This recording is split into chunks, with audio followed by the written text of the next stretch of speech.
then the other claim, and this is the one that I have difficulty with logically, is that a girl who thinks she is a boy is in fact a boy trapped in a girl's body, which seems to me, and that's been the case ever since birth. And it seems to me that this is a form of the biological essentialism that the gender theorists typically decry, proposing, as they typically do, that gender is a social construct. Now, it isn't obvious to me how gender can be a social construct and be something immutable from birth that's only known to an individual themselves, which sounds a lot more like a biological explanation to me. So, right. Right. I mean, I interviewed affirmative therapists, and I would say to them, and they would say, well, some kids are gender fluid. And I would say to them, well, then how can you recommend top surgery on a young woman who may turn out to be gender fluid, meaning she decides at some point she was wrong, she isn't a boy, she's a girl. And this response was essentially, well, only she can know her truth. I mean, this is not medicine any longer. It's closer to witchcraft. So let me start at the beginning and outline the hypotheses of the book. So over the last 5 years, there's been a tremendous transformation in the language and the conceptualization that's been applied by medical associations in relationship to gender. And gender has been defined as something that's a personal choice, essentially, and that personal choice has been extended to the domain of physiological transformation. And medical professionals are now required to accede to any requests for physiological transformation on the part of their clients or patients as a consequence of the mandates of their professional organizations.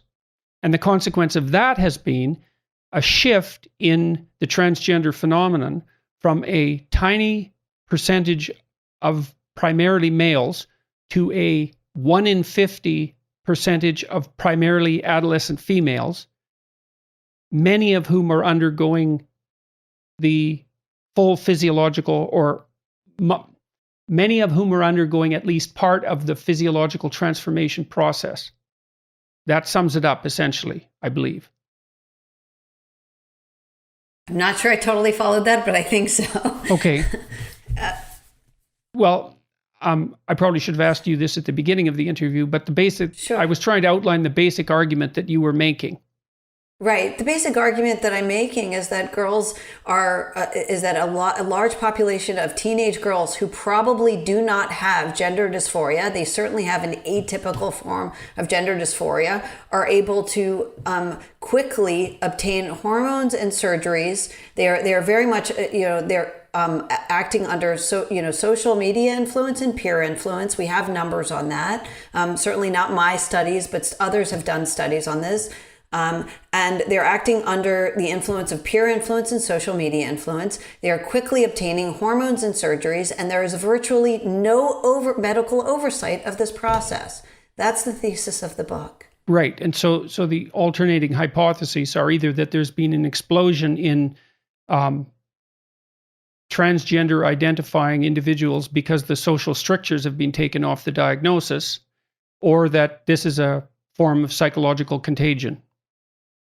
Right. I don't think it's the former. I started to explain why. I mean, one of the reasons I said is you would expect, a large, rise in transgender identification across populations. It wouldn't just be teenage girls. You would see women in their 40s, 50s, and 60s. You would see more men, coming out as transgender in comparable rates. But not only that, you're seeing among this population, we know that rates of suicide and depression are rising as social acceptance of gender dysphoria is going, or transgender identification is going up.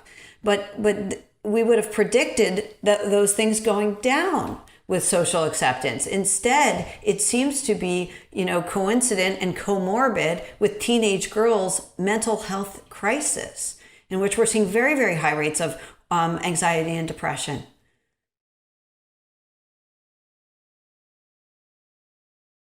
I have to think for a minute here, and I want to go back to why this is happening. So there's been a political, arguably, no, I won't state that. There's been a transformation in the way that transgender identity is conceptualized and treated in the last 5 years. What's motivating the people who have been behind this transformation? What's in it for them? Well, I think that there are, people who are there are a number of things.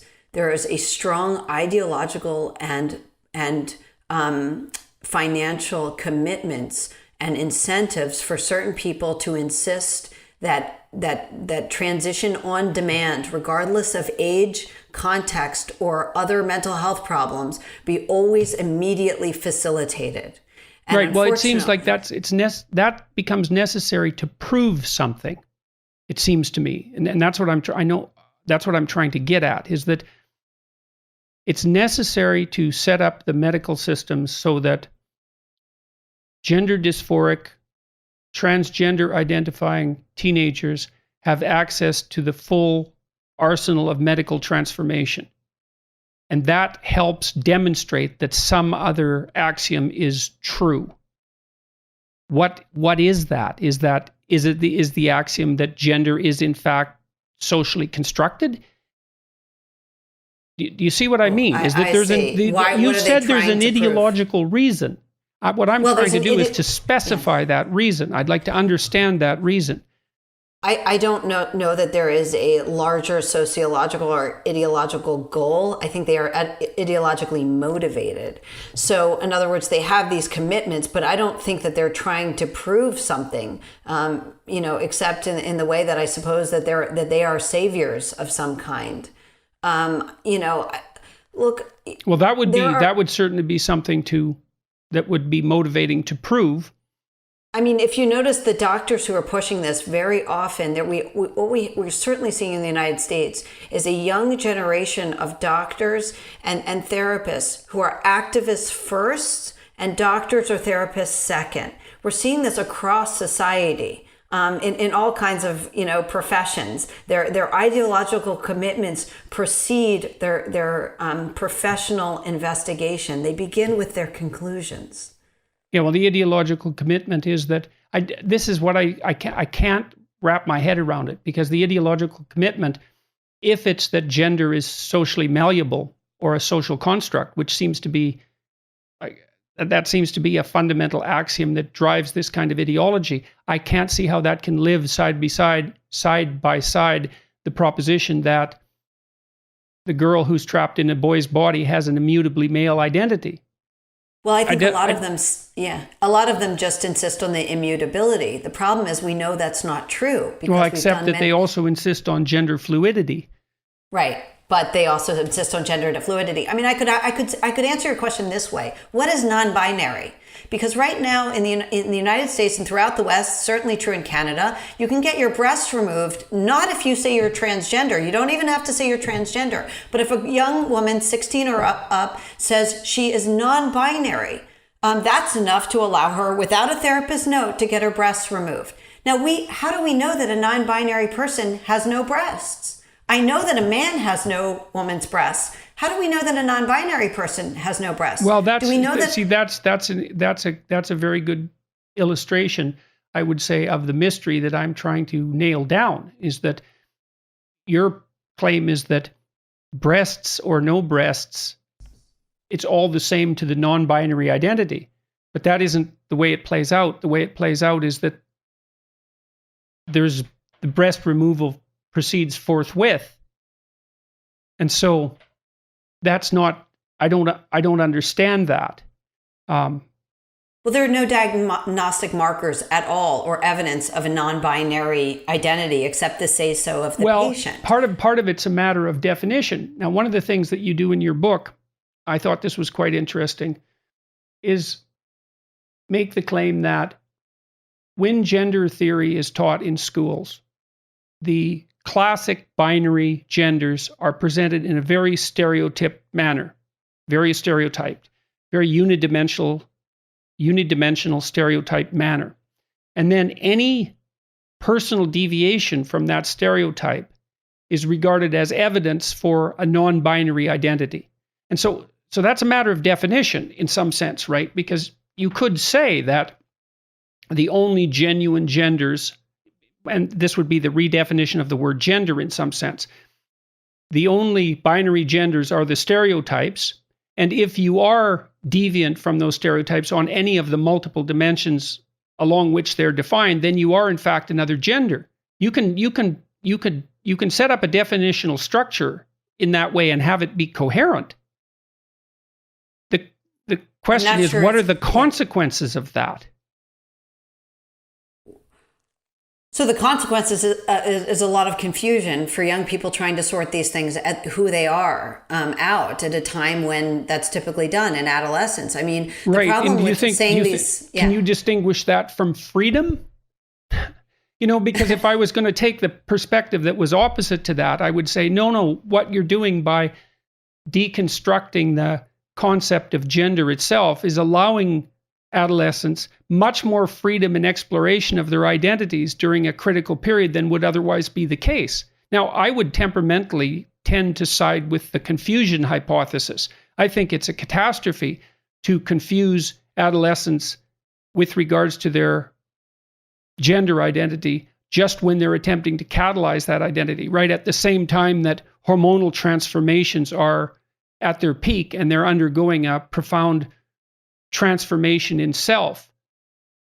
To offer them an infinite plethora of ways to be, none of which have been tested in some sense in the world, seems to me a recipe for disaster. But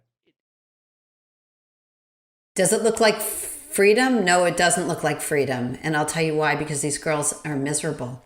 Just look at the number of young women on YouTube who regret their transitions already. They adopt behaviors after deciding online on some social media site that their true identity is non-binary. Oh no, wait, it's two-spirit. Now I'm a two-spirit. Oh no, wait, I'm agender. Once they go through these, they lead lives. I mean, if you talk to them, talk to their parents, they are I wouldn't, if these young women were flourishing, I wouldn't have written the book. That's not a sad story. They're flourishing, but instead they're cutting off their parents. They're dropping out of school. They have no meaningful employment. All their friends are only transgender. They hate all cis people. You see patterns that are desperately unhealthy.